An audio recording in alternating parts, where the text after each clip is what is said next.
Welcome back. Today again on the campuses of beautiful Florida Panhandle Technical College. Our guest today, Pedro Martinez.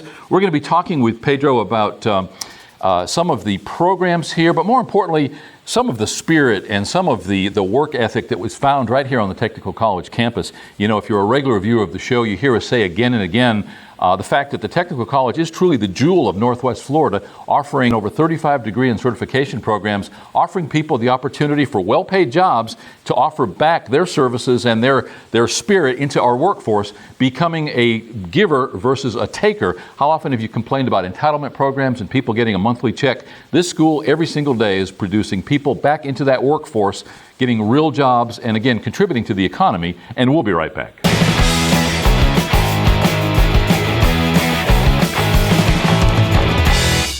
Welcome back. As mentioned, our guest today is Pedro Martinez.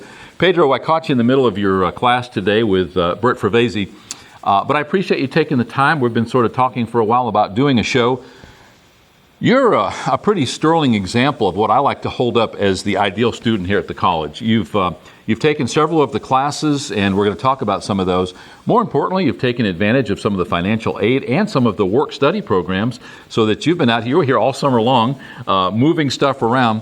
Let's start at the beginning. How did you get involved with the Technical College? Well, it started out, I really love computers, and these times and days, you have to be certified in anything that you're gonna do.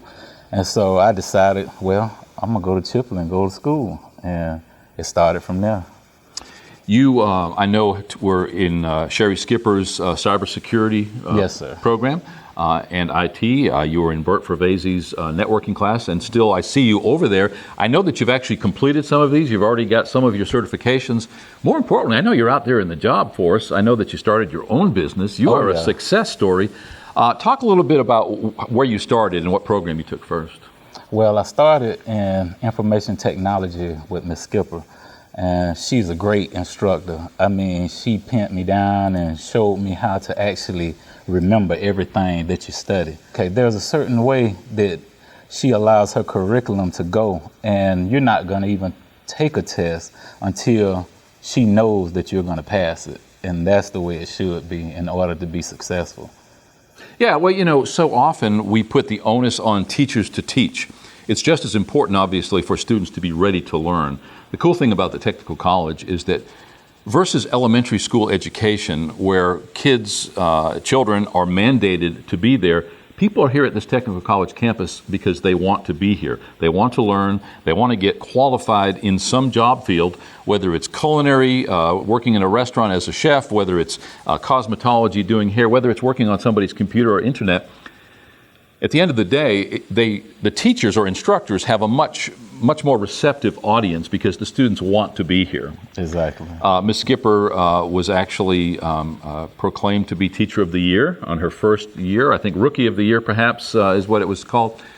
She's done a great job. She's actually been on the show talking about her program, and she's turned out a lot of people just in the last couple of years that she's had the program. You went from information technology to networking, is that correct? Network support services with Mr. Burt. Okay. And I love it. I mean, you got to love what you do. And around here, they make sure you love what you do because they not only teach you, but they involve you in the work. And that's what I love the most because I love the work. And yeah, I really just enjoy my school. I love my school and wouldn't change my school. The interesting thing about this campus is that it's like a small town. If one of the classrooms needs some new computer desks or needs some bookcases, our carpentry department and our cabinet making department with Steve Elam steps in and builds those. If one of the programs is rearranging their room and wants the Cat 5 run a different way, they call networking, and you guys do that. Saw a lot of that going on over the summertime. Yes, sir. The LRC, Learning Resource Center with the adult education, you guys basically remodeled that whole place this summer. Talk a little bit about the financial aid. You know, the interesting thing about this school is literally almost no one is turned away. If you meet the basic scholastic standards. And by that I mean, depending on which class you want to take, you have to take a test, and you have to score within a certain range to be able to qualify. It's kind of ridiculous to try to get somebody who doesn't have the aptitude to take a class when in reality another class may be better suited to him. So through that placement process, we seem to have a good handle on placing people where they're going to do well. Once you're qualified scholastically to take a class, then you start talking about the money. And this is not an inexpensive facility to run, but the fortunate thing is that we have really good grants through Pell, through other opportunities. And as I mentioned in the show opener, you took advantage of some of that. Talk a little bit about that financial aid process. Well, the financial aid is a great help to anybody trying to go to school that needs help. One of the things that we like to tell people about with the school, well, actually several things. You got dual enrollment. You've got high schoolers here who are coming to school here free of charge while they're in high school. In many cases, getting a certification or a degree before they graduate high school, and that's huge. We also have open enrollment for some of these classes. That means you can start a class at any time. You don't have to do it at the beginning of a semester. Some classes don't qualify for that, but many of them do, where you can make a change. We just had Kenneth Smith, who's president of Skills USA here on campus, and he's actually going to be the president for the second year. And he started one of the programs here, went a few weeks, and realized it wasn't for him. He had the ability to go to admissions and swap that. Did you have any of those false starts, or did you go into IT and knew that's what you wanted and went full bore? Well, I actually went into IT because that's what I wanted, and I wanted networking as well. So I finished the IT and then started the networking. And since then, it's just, the sky has been the limit. I mean, I love it. I enjoy it. I started working for myself and continue to work, study, and help the school because they helped me with these certifications. And now in the workforce, I mean, I'm at any time I might be in Georgia, I might be in Alabama, I might be in Florida, but my certifications have allowed me to grow in my status as far as my work ethic and the work that I get paid to do. I actually learned, and it's great. I'm going to give you a chance to do a little self-promotion and a little shout-out. What is the name of your business?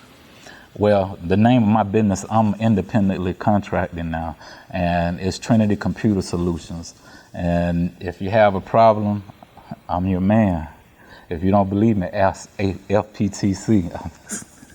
Well, now I know that you're pretty strong on Facebook, and I see a lot of your posts, and I see a lot of the job sites that you find yourself on. Mm-hmm. I got to tell you, Pedro, you are somebody that we should hold up as an example of a success story here on the Technical College campus. Certainly, you seem to be a role model for some of the younger people. You're no spring chicken. You waited till you were older in life to come back to school. Like you've got a little bit of bleached hair from the sun. Yes, sir.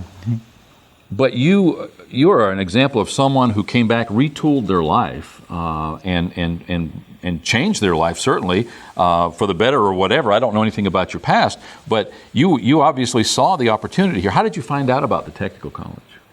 Well, I came on my own. I knew that they had a school over here, and I said, well, I'm going to go and see what they got to offer. And when I did, I met Mr. Burke, Mr. Fabrizi, and talked with him. And this was like a year later, I came again and I met Miss Skipper. And then a year later after that, I finally got it together and decided, well, in order to be successful these days, you got to go back to school. I don't care how old you are or what you think you know. If you're trying to change a career or move up in a career, you got to go back to school. You know, we don't talk badly about four-year colleges. There's a place for that. But unfortunately, no longer is that the best place for many high school students to go.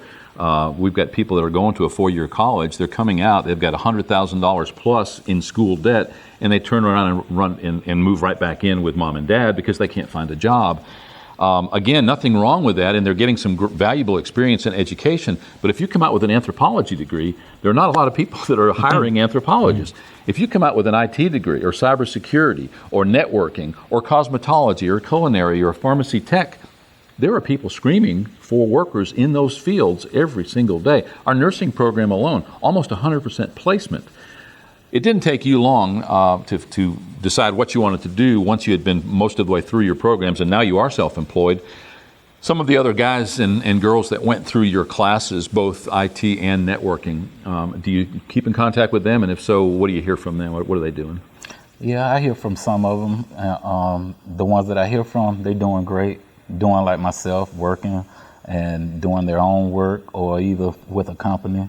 But some of them have moved away because of the money, and in those cities it pays a lot better than in the small towns.